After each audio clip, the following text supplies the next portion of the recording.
오늘은 여호수아 강의 15강째 나갑니다. 아이성 전투의 패배, 아간의 범죄 세 번째 시간이고요. 우리가 지난주에도 이 아간의 때문에 이스라엘 백성들이 아이성 전투에서 패배를 하죠. 그래서 36명이 죽고 이스라엘 백성들이 패배하는 그런 내용이 나와요. 그리고 여호수아가 하나님 앞에 간절히 기도하죠. 기도하면서 회개하는, 그리고 왜 우리가 이렇게 패할 수밖에 없나 하고, 그리고 하나님이 패한 것보다 더 가슴 아팠던 것이 뭐냐면 지난주에 나온 말씀이 하나님이 떠났다는 거예요. 그리고 하나님이 이스라엘을 버리셨다는 그 느낌을 받으면서 여호수아는 괴로워했다고 그랬어요. 근데 오늘 이제 이번 주의 말씀은 그 말씀을 반전하는 역사가 일어나고, 또 여호수아에게 하나님이 나타나셔서 왜 이 전쟁이 패할 수밖에 없는가에 대한 원인을 얘기해 주고, 그리고 하나님이 그런 얘기를 해요. 여호수아에게 나는 절대로 이스라엘을 떠나지 않는다는 거예요. 너희가 어떤 잘못해도 떠나지 않는다는 거예요. 그리고 나는 절대로 내가 한번 약속한 것은 절대로 그 약속을 이루신다는 거예요. 나는 그 부분의 말씀을 정리하면서요, 굉장히 은혜를 받았어요. 위로를 받고. 그런데 왜 하나님이 이렇게 이스라엘의 전쟁에서 이스라엘을 패하게 하셨냐면 그들 속에 죄가 있기 때문에 그렇다는 거예요. 하나님은 절대로 떠나시고 언약을 한 번 한 것을 버리시는 분이 아니라는 거예요. 할렐루야. 오늘 그 얘기가 나와요. 그래서 저는 굉장히 위로가 됐어요. 자, 오늘 어떤 말씀인가? 여호수아 7장 10절로 15절까지 오늘 말씀을 쭉 내려가면서 말씀을 보겠습니다. 오늘은 심판의 준비라는 말씀입니다. 이 부분에서 여호수아의 기도에 대한 하나님의 응답을 듣게 됩니다. 10절, 여호와께서 여호수아에게 이르시되 일어나라, 어찌하여 이렇게 엎드렸느냐. 하나님께서는 아이성의 패배로 인한 낙심과 근심 속에 빠져있는 여호수아를 격려하십니다. 일어나라, 너의 마음을 이토록 의기소침하게 만들지 말라. 이제 일어나라. 10절, 일어나라. 히브리어 쿰은 힘을 내라, 담대하라는 의미도 내포하고 있다. 따라서 본절은 여호와의 언약이나 신실성을 절대 의심치 말고 아이성 패배 원인을 철저히 규명하여 다시는 그러한 일이 없도록 배전의 노력을 다하라는 의미이다. 11절, 이스라엘이 범죄하여 내가 그들에게 명한 나의 언약을 어기었나니 곧 그들이 다친 물건을 취하고 도적하고 사기하여 자기 기국 가운데 두었느니라.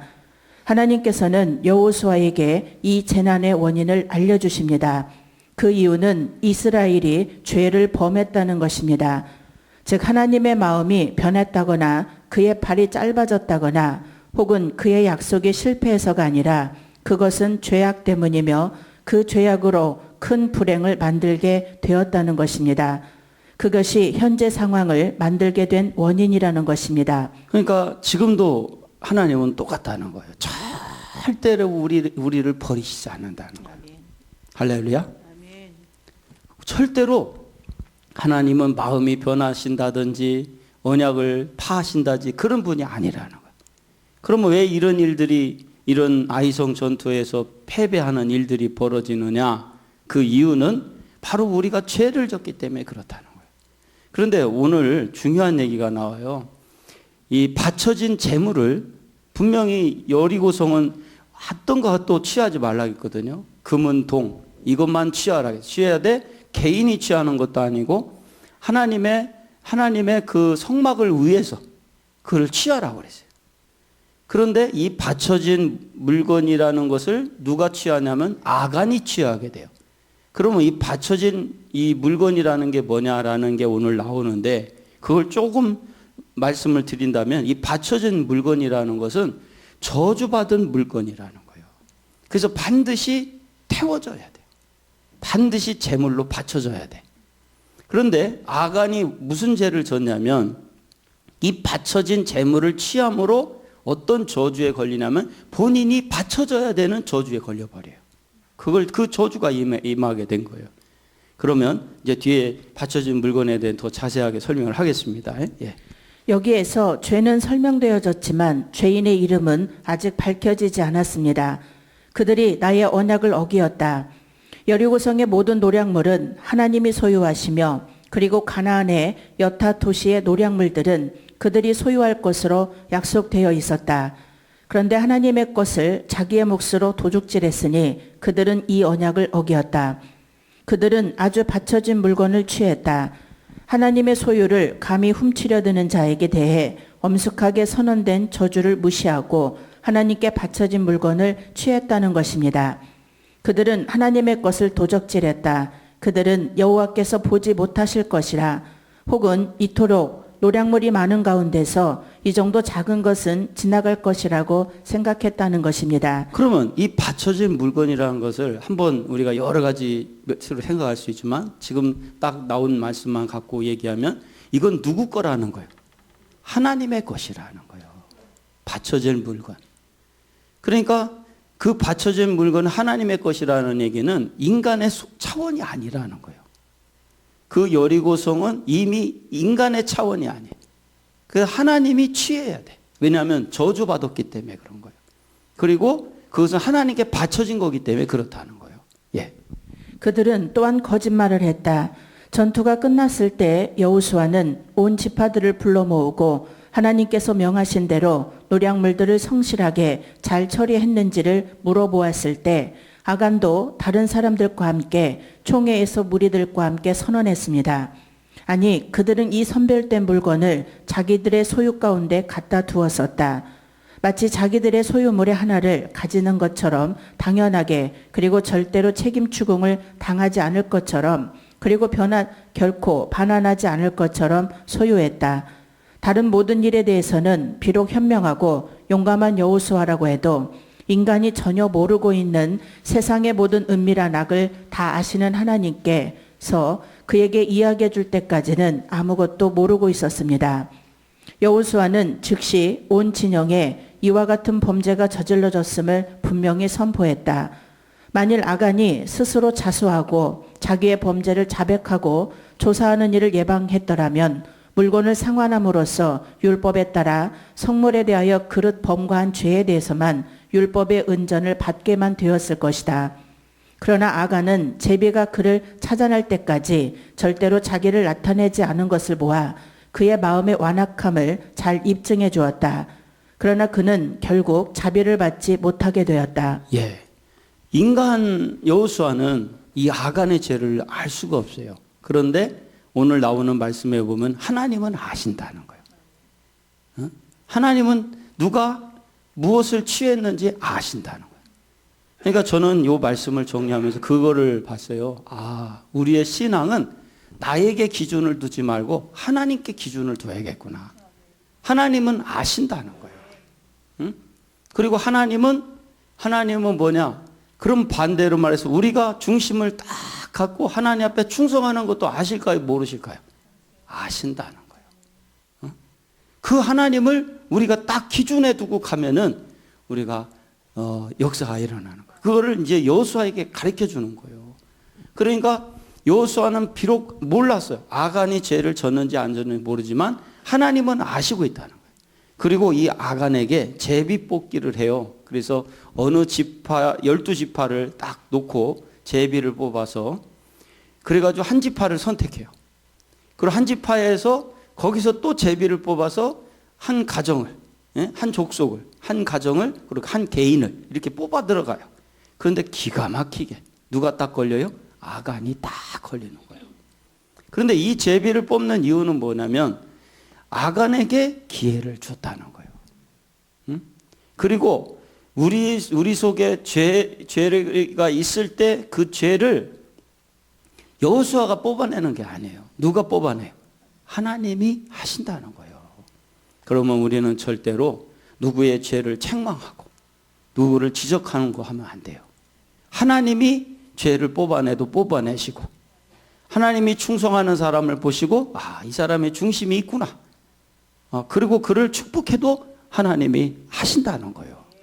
예.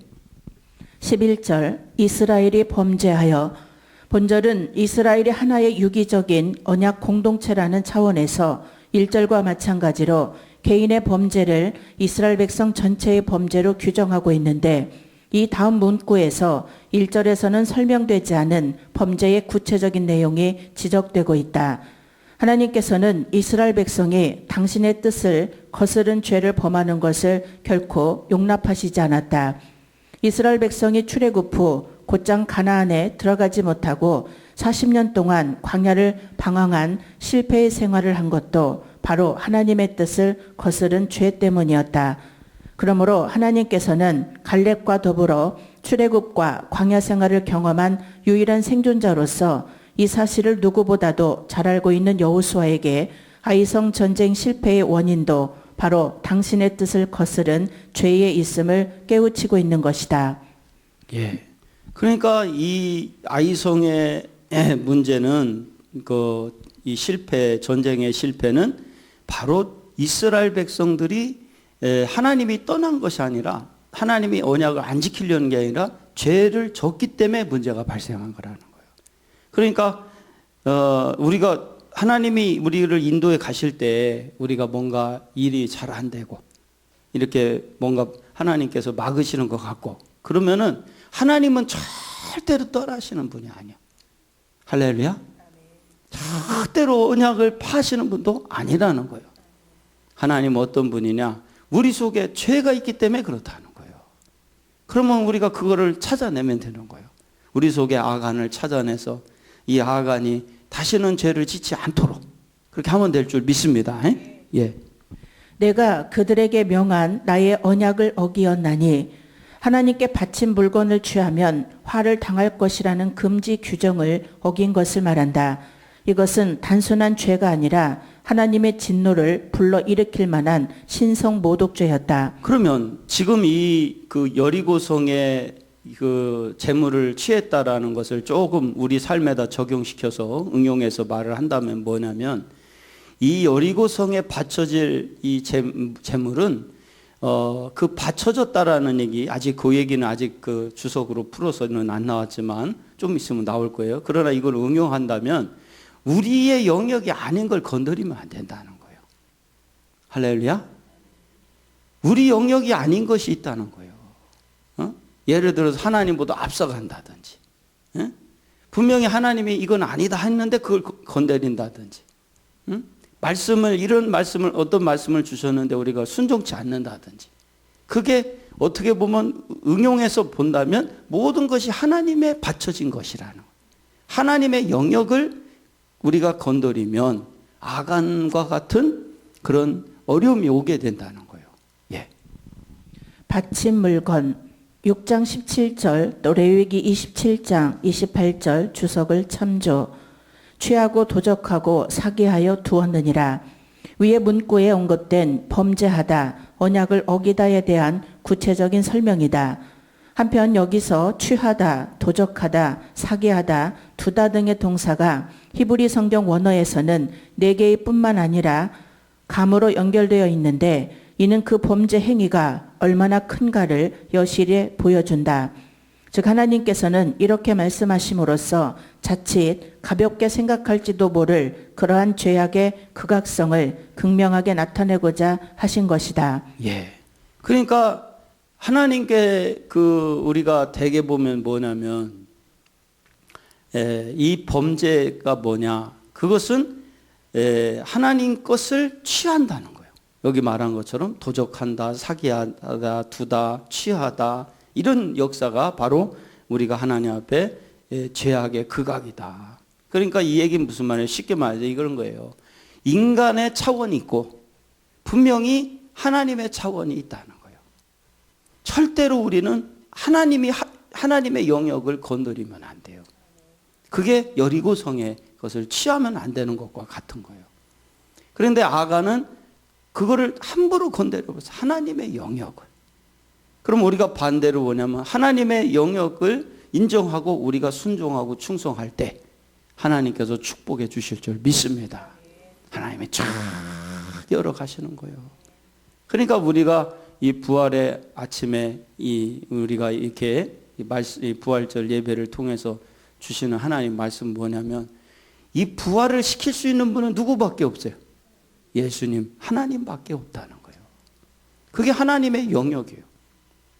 세상은, 오늘 새벽 기도 때도 말씀을 드렸지만, 세상은 죄를 갖고 옳으니 그르니 하고 사람들에게 정죄하는 게 세상이에요.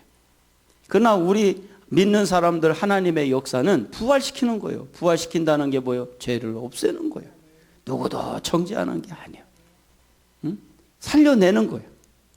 그래서 우리는 이 살려낸다라는 얘기는 뭐냐? 하나님의 역사는 죽이는 역사가 아니에요. 살리는 역사예요. 부활의 역사인 줄 믿으시기 바랍니다. 예. 하나님께서는 여호수아에게 더 깊이 조사하도록 경성시킨다. 12절.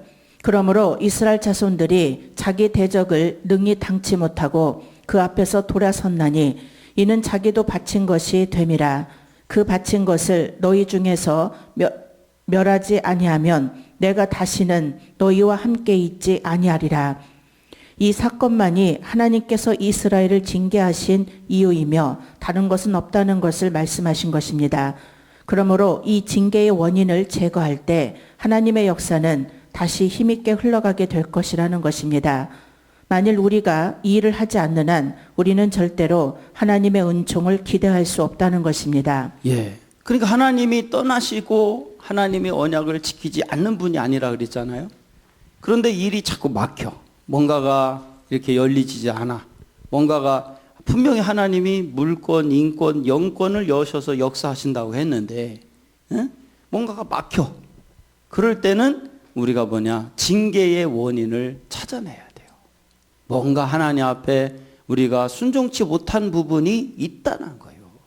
그것만 찾아내서 제거하면 하나님의 역사는 다시 시작돼. 여러분, 하나님의 역사가 다시 시작될 때는 그 시점을요, 사실 다 알아요, 우리가. 얘기 안 해줘도 다 알아요. 그리고 뭔가가 막혔다.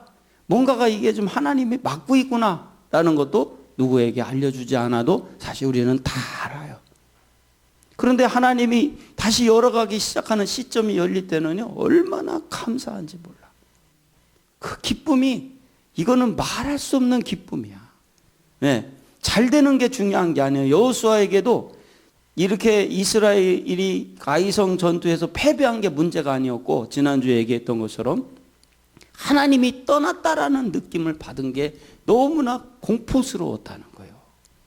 간담이 녹을 정도였다는 거예요.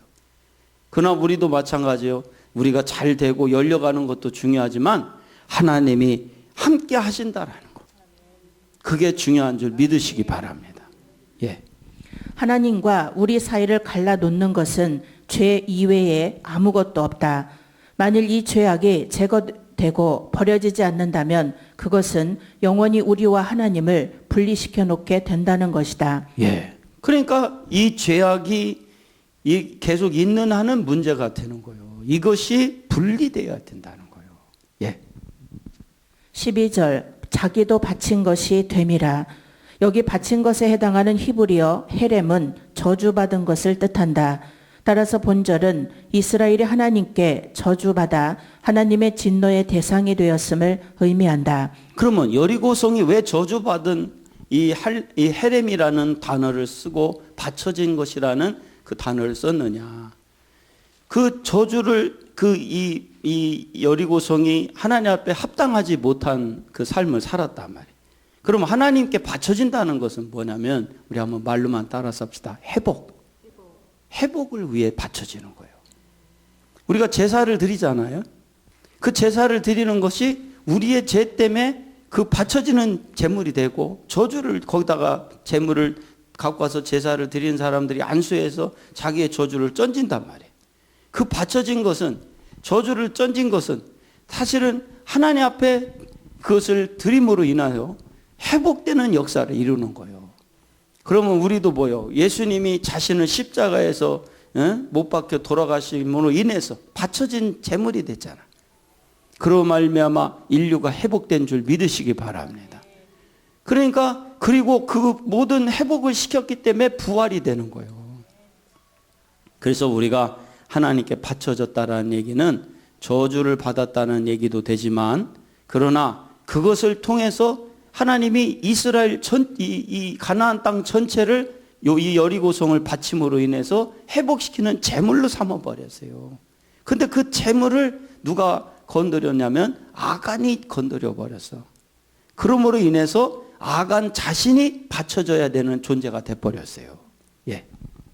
왜냐하면 하나님의 진노의 대상은 반드시 파멸을 당해야 하는데도 이스라엘이 이 진노의 대상이 된 것을 훔쳤기 때문에 이스라엘 백성 또한 진노의 대상, 즉 바친 것이 될 수밖에 없는 것이다. 하나님께서는 여호수아에게 어떤 방법으로 조사하고 처형할 것인지를 지시하십니다. 13절, 너는 일어나서 백성을 성결케 하여 이르기를 너희는 스스로 성결케 하여 내일을 기다리라.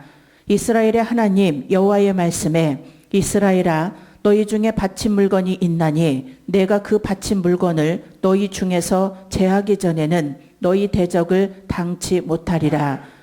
여호수아는 하나님의 명령을 따라 백성을 성결케 해야 한다. 하나님의 설명된 대로 한다면 그는 백성들에게 스스로를 성결케 하도록 명령을 내려야 합니다. 성화를 위하여 할 수 있는 것이 무엇인가?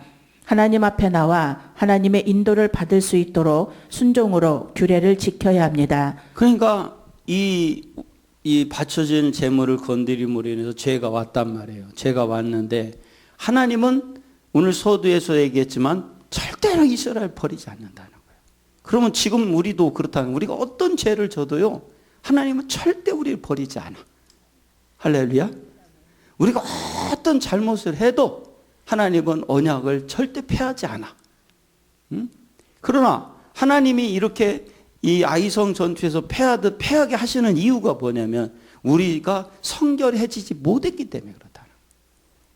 성결해지기만 하면 하나님의 역사는 다시 시작이 된다는 거예요.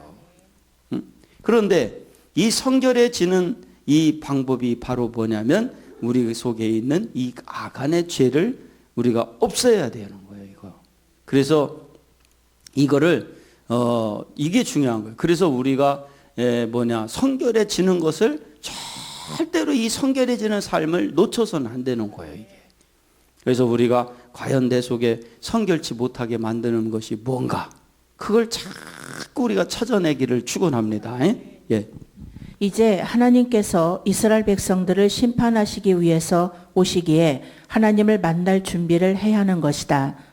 13절, 너희는 스스로 성결케 하여. 이스라엘은 거룩하신 하나님의 거룩한 백성이었다.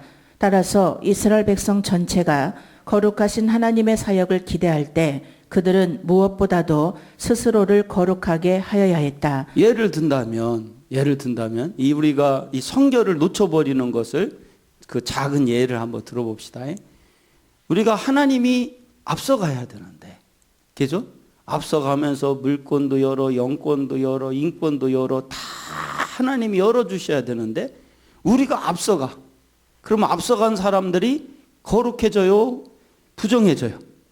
마음의 성결을 잃어버려. 또 예를 든다면 하나님이 하지 말라는 걸 해버렸어. 그러면 우리가 성결해져요? 마음에 굉장히 괴로워요. 괴로워. 그게 바로 우리의 성결을 잃어버린 것과 같은 거라는 거예요. 그러니까 우리는 절대로 하나님의 영역을 건드리지 마. 할렐루야. 그저 하나님이 쓰라고 하면 쓰고 하나님이 가라 하면 가는 거예요. 응? 그럼 하나님이 쫙 역사하시는 거예요. 오늘 여러분들 그 마스크 나눠드린 거 있잖아요. 마스크 우리 가만히 있어요. 마스크 나눠드린 거 있죠? 예, 그게 어디서 온 거냐면 중국 목사님이 보내주신 거예요. 아, 난 너무 감사했어. 중국에 저하고 같이 하는 이제 목사님이 연락이 왔어. 그 북경에 계신 목사님인데 그 중국 분이요, 중국 분. 그분이 연락이 와서 목사님, 응?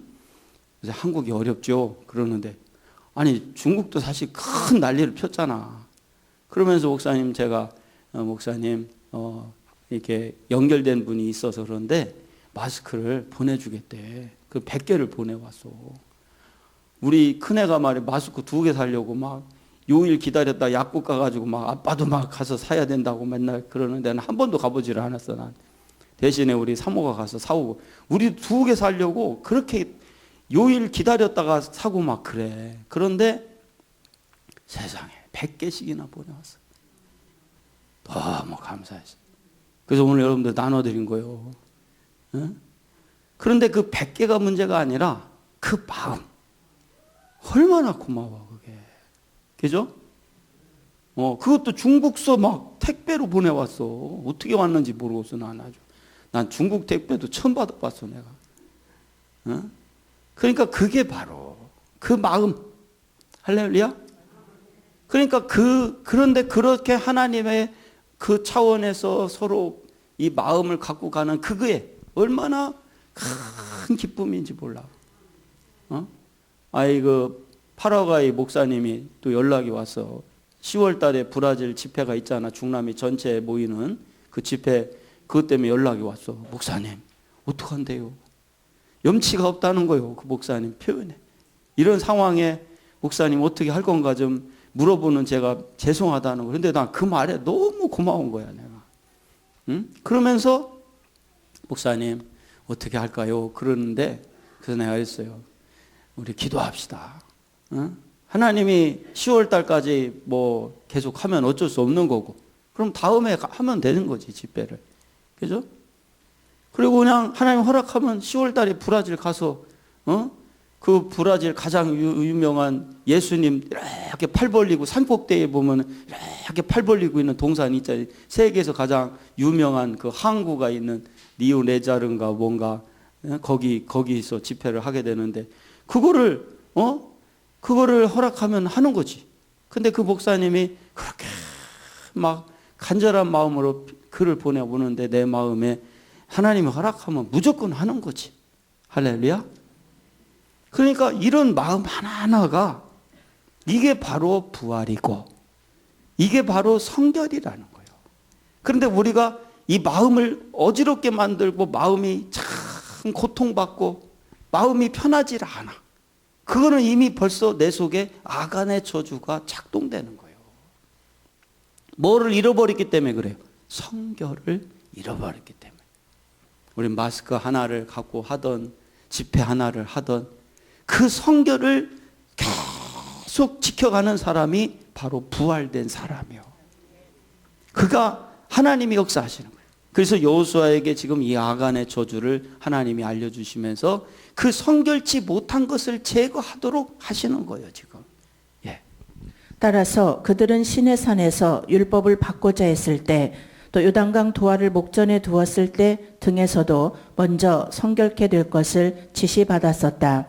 그러므로 지금 아이성 패전의 원인인 바친 물건을 범한 자를 가려내고자 하기에 여기서도 성결케 될 것을 명령받고 있는 것이다.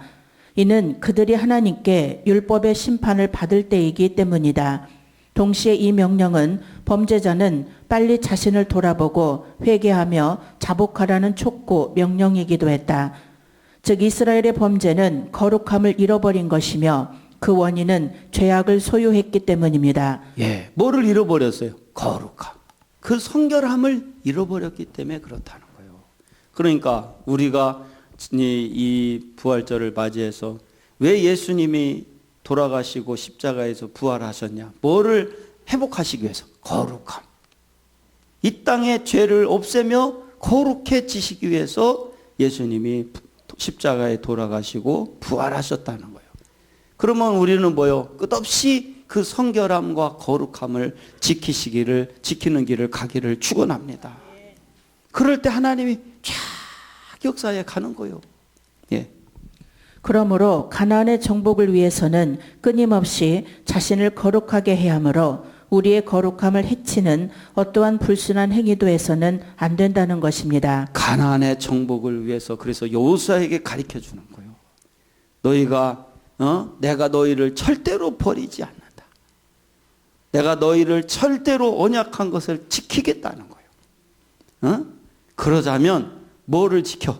거룩함을만을 지키라는 거예요. 그럼 하나님이 가나안을 끝까지 정복하게 하시겠다는 거예요. 예. 14절 아침에 너희는 너희 지파대로 가까이 나오라. 여호와께 뽑히는 지파는 그 족속대로 가까이 나올 것이요 여호와께 뽑히는 족속은 그 가족대로 가까이 나올 것이요 여호와께 뽑히는 가족은 각 남자대로 가까이 나올 것이며 여호수아는 모든 백성을 불러내어 제비를 뽑는 조사를 하게 됩니다. 죄인이 끼어 있는 지파가 우선 제비로 찾아내어져야 하며 그 족속이 그리고 그 가족이 그리고 최후로 그 개인을 찾아내게 되는 것입니다. 이와 같은 죄인을 찾아내는 방법을 사용하는 것은 죄인 스스로 회개하며 하나님께 돌아오도록 하시는 하나님의 은총입니다.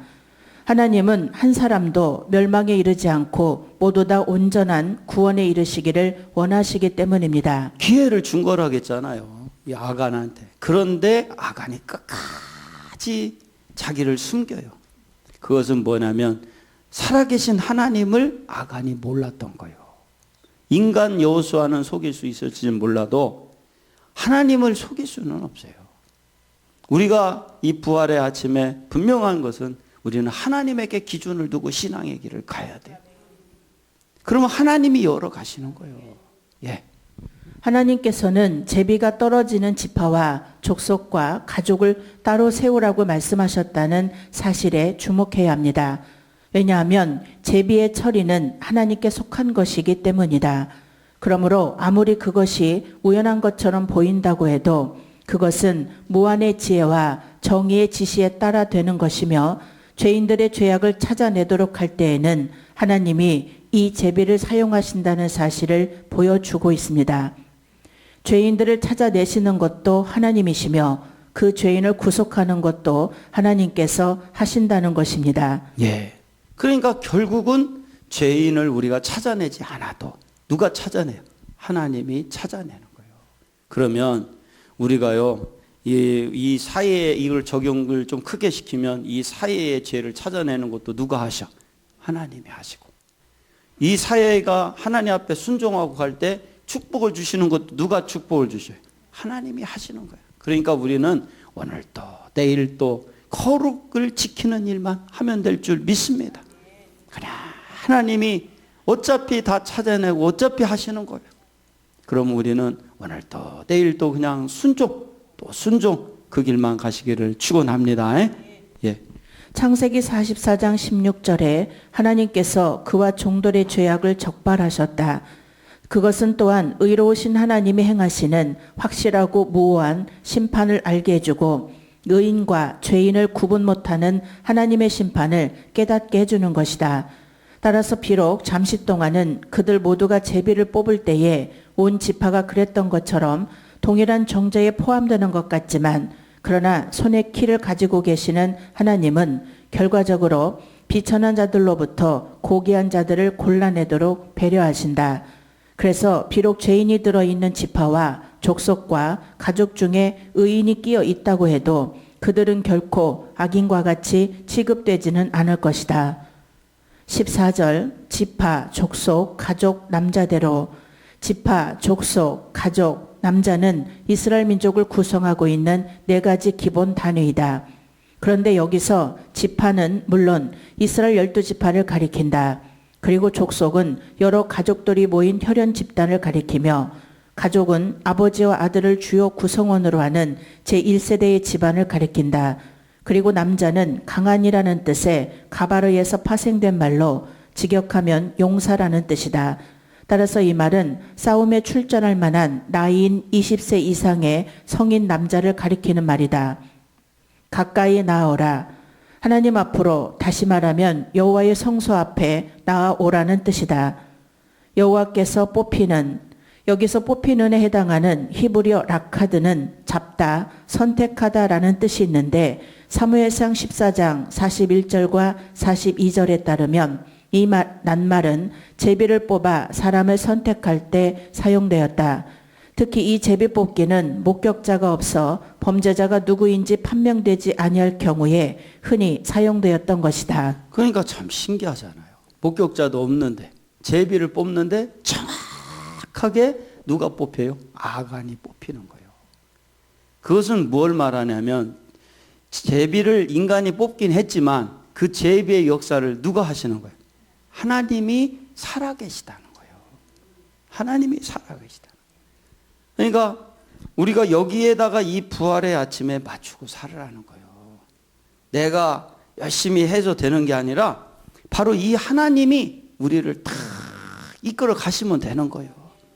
제비를 통해 아간을 뽑아내시는 하나님처럼 우리가 누가 알아주든 안 알아주든 그냥 충성하는 거예요. 그러면 하나님께서 열어 가시는 거예요. 우리 그러다가 죽읍시다. 그 부활의 하나님이 왜 예수님이 부활을 하셨겠어요? 돌아가시고 우리에게 그 거룩한 길을 가라고 하시는 줄 믿습니다. 예. 선지자가 활발히 활동하기 이전 시대에 이 제비뽑기는 하나님께서 당신의 뜻을 나타내는 일종의 계시 도구로 사용하셨고, 또한 당시 백성들은 그 결과가 온전히 하나님의 뜻에 의해 좌우된다는 사실을 확신하였다. 한편 제비가 어떠한 방법으로 뽑혔는지는 정확히 알 수 없다. 그러나 추측컨대 작은 판이나 그릇을 사용하여 그 속에 이름이 적혀있는 제비를 뽑은 것 같다. 그리고 제비라는 말이 작은 돌 또는 자갈을 지칭하는 단어인 만큼 그 모양은 매끄러운 작은 돌처럼 생겼던 듯하다. 15절 바친 물건을 가진 자로 뽑힌 자를 불사르되 그와 그 모든 소유를 그리하라. 이는 여호와의 언약을 어기고 이스라엘 가운데서 망령된 일을 행하였음이라 하셨다 하라. 범죄자가 발견되었을 때는 그는 사정없이 그리고 온갖 거룩한 증오의 표현으로 죽임을 당해야 한다. 모세의 법을 폐한 자도 두세 증인을 인하여 불쌍히 여김을 받지 못하고 죽었거든. 그와 그가 가진 모든 것은 불에 태워져야 하며 그들 가운데 저주받은 것이 절대로 남아있지 못하게 해야 한다.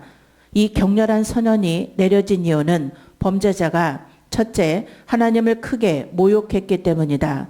그는 하나님의 언약을 범했다. 둘째, 하나님의 백성에게 크게 피해를 끼쳤기 때문이다. 그는 이스라엘에게 치욕을 가져왔고 모든 이웃 나라들로부터 지혜 있고 사려 있는 백성으로 우러러배던 이 나라에 수치를 끼얹었으며 하나님에게 성별된 이 나라에 오점을 만들어 놓았고 하나님이 친히 보호자가 되시는 이 나라를 괴롭혔다.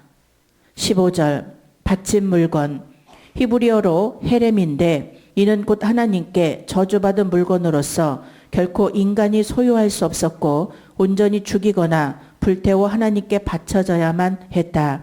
왜냐하면 이 바쳐진 물건은 아까도 말씀드렸듯이 하나님의 영역이라는 거예요. 그리고 왜 바쳐지냐면 우리의 거룩함과 성결을 위해서 이미 바쳐진 거예요. 그런데 이거를 이 하나님의 영역을 건드림으로 인해서 어떤 일이 벌어지냐면 이스라엘 전체가 거룩함을 잃어버렸어요. 이게 다 연결되어 있기 때문에 그래요. 그렇듯이 우리가 뭐냐? 우리가 절대로 우리도 이 하나님의 바쳐진 영역을 건드리지 말자. 그래서 아까도 말씀드린 바쳐진 영역이 뭐냐? 누구보다 앞서가는 거예요. 하나님보다 앞서죠. 네? 그거를 앞서가 보면 시간을 하나님 바치지 못하는 거예요. 사역 같은 경우도 하나님보다 앞서가면 돼야 안 돼요. 우리가 사역이라고 그러니까 그렇지만 우리가 사업한다든지 이런 모든 이 경제활동을 할 때도 누구보다 앞서가면 안 돼. 하나님이 열어주시는 대로 순종하시기를 축원합니다. 그러니까 모든 영역에서 이게 우리가 하나님의 이 영역을 건드리면 어떤 일이 벌어지냐면 내가 하나님의 영역인가 아닌가를 어떻게 알 수 있냐면 내 마음에 거룩함을 잃어버려. 순결을 잃어버려. 하나님은 절대로 우리를 버리시지도 않고 약속을 폐하시지도 않는 분인데 내 삶이 막 계속해서 열려지지 않고 막혀. 그건 왜 그러냐? 바로 우리가 거룩을 놓쳐버렸기 때문에 그런 거예요. 그러면 그 거룩함을 놓친 것을 그러면 하나님 한번 놓쳤다 해서 나는 이제 끝났어. 그렇게 생각하지 말고 자중을 하는 거예요. 내가 과연 왜 하나님이 나의 이 거룩함을 가지 못했을까? 하고 기다리는 거예요. 그러다 보면 하나님께서 다시 회복시키는 정점이 딱 올 때요. 그거 얼마나 기쁜지 몰라요. 할렐루야. 우리는요 어쩔 수 없는 죄인이에요. 나는 한 번도 아간 같은 잘못을 저지르지 않는다는 사람 있을 수가 없어요. 우리 속에는 아간이 있어요. 그러나 하나님이 계시니까 분명히 하나님은 용서해 주신다고. 우리의 이 불순종의 아간만 제거만 되면 하나님의 역사가 다시 시작될 줄 믿습니다. 예. 뽑힌 자를 불사르되 25절에 따르면 산채로 불사르지 않고 먼저 돌로 쳐 죽인 후에 그 시체를 불로 태우는 것을 가리킨다. 특히 시신을 매우 중히 여겼던 고대 사회에서 범죄자에 대한 이와 같은 화형은 극한적인 형벌로 간주되었었다.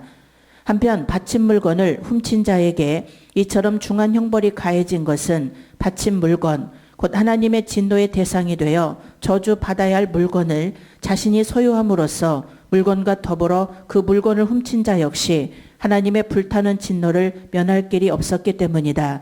아울러 그 범죄 행위가 언약 공동체인 이스라엘 전체를 하나님께로부터 소원케 만들었기 때문이다. 그와 그 모든 소유를 그리하라. 24절을 통해서 볼 때 여기서 그 모든 소유는 철, 동, 은, 금덩이와 그 아들들과 딸들과 소들과 나귀들과 양들과 장막과 무릇 그에게 속한 모든 것을 가리키며 그리하라는 말은 불태우라는 뜻이다. 아간 하나 때문에 철, 동, 은, 금덩이, 그 아들들, 딸들, 소유와 나귀들, 소들과 나귀들, 양들과 장막과 그 무릇 그에게 속한 모든 것을요. 이제 다음 주에 제가 이제 영상을 보여드리면서 말씀을 전하겠지만요. 웅덩이를 파요. 웅덩이를 파고 거기다 다 그 모든 아간 하나 때문에 온 가족까지 모든 소유까지 거기다 다 집어넣고 이스라엘 백성들이 돌을 던져 죽이는 거예요. 불로 태워서 죽이는 게 아니라 먼저 돌을 던져서 죽여요. 짐승까지도 다 죽어. 그리고 거기서 묻어버려요. 그 화형 불 질러서 그들을 태워서 묻어버린단 말이에요. 그러면 이것은 무엇을 말하냐면 왜 하나님이 이렇게 잔인한 것처럼 이렇게 하느냐. 하나님은 우리를 떠나시지도 않고 언약을 지키지만 우리가 거룩하지 못한 것은 용서하지 못해요. 하나님이 우리의 거룩함을 딱 그런 반대로 말해서 지키기만 하면 우리 소유와 가족과 할렐루야 다 용서받는 거예요. 그런데 우리 속에는 아간이 있다. 그래서 우리가 끝없이 나는 아간이 없다 하는 사람 거짓말이에요. 다 아간이 있어요. 그거를 찾아내서 우리는 끝없이 그 죄성을 제거하라는 거예요. 지금 우리에게 주시는 말씀은. 그럴 때 우리가 나는 한 번 이렇게 잘못됐으니까 영원히 잘못돼. 그게 아니에요. 다시 하나님이 역사해 주실 수 있다는 거예요. 할렐루야. 그러니까 오늘 이 부활의 아침에 이 부활을 예수님이 왜 이렇게 부활하셨냐. 우리의 죄를 사하시고 하나님은 어떤 죄를 져도 용서를 구하면 다 하나님이 그 우리 용서를 받아주시는 거예요. 그리고 다시 이렇게 이스라엘 백성과 함께 하시고 끝까지 언약을 지켜주시듯이 그렇게 역사하신다는 거예요. 그러니까 제가 오늘 서두에도 얘기했지만 저는 오늘 이 말씀을 정리하면서 굉장히 위로를 받았어요. 하나님은 절대 우리를 버리지 않는구나. 끝까지 언약을 이루시는 분이구나. 그러니까 우리는 그걸 붙들어야 돼. 내 주변에 사람들이 어떻게 했다고, 내가 어떤 사역이 막혔다고, 애들이 좀 어려움이 있다고 그런 거에 막 우리 연연하지 말고 우리 하나님은 끝까지 나를 지켜주신다. 끝까지 하나님은 언약을 지켜주시는 분이다. 이걸 믿고 가라는 거예요. 자, 우리 오른손 한번 들어보시오. 우리 전화기로 예배 드리시는 분도 오른손 다 들으셔. 우리 다 따라서 합시다. 저 따라서 하세요. 하나님은 맞을 거 썼어도 좀 크게 해요. 이게 굉장히 중요하기 때문에 따라서 하라는 거예요. 다시 하나님은 끝까지 우리를 지키시고 언약을 이루신다. 가자. 우리 하나님께 영광을 받게. 대신에 우리 편에서 뭐를 해야 돼? 끝까지 거룩함. 할렐루야. 우리가 일이 꼬인다고 안 된다고 좌절하지 마세요. 그 속에 우리 속에 아간을 찾아내야 돼. 그리고 하나님이 인도하시고 역사하심을 우리는 따라 순종을 해야지. 우리가 하나님보다 앞서가고 그래가지고 이 아간의 저주가 작동되지 않기를 축원합니다. 예. 망령된 일, 이는 멍청한 사악한이라는 뜻의 나발에서 파생된 말로 곧 매우 어리석고도 사악한 범죄 행위를 가리킨다. 특히 성경적 의미로는 언약 백성으로서의 영광과 명예 및 자부심을 짓밟는 범죄 행위를 가리킨다.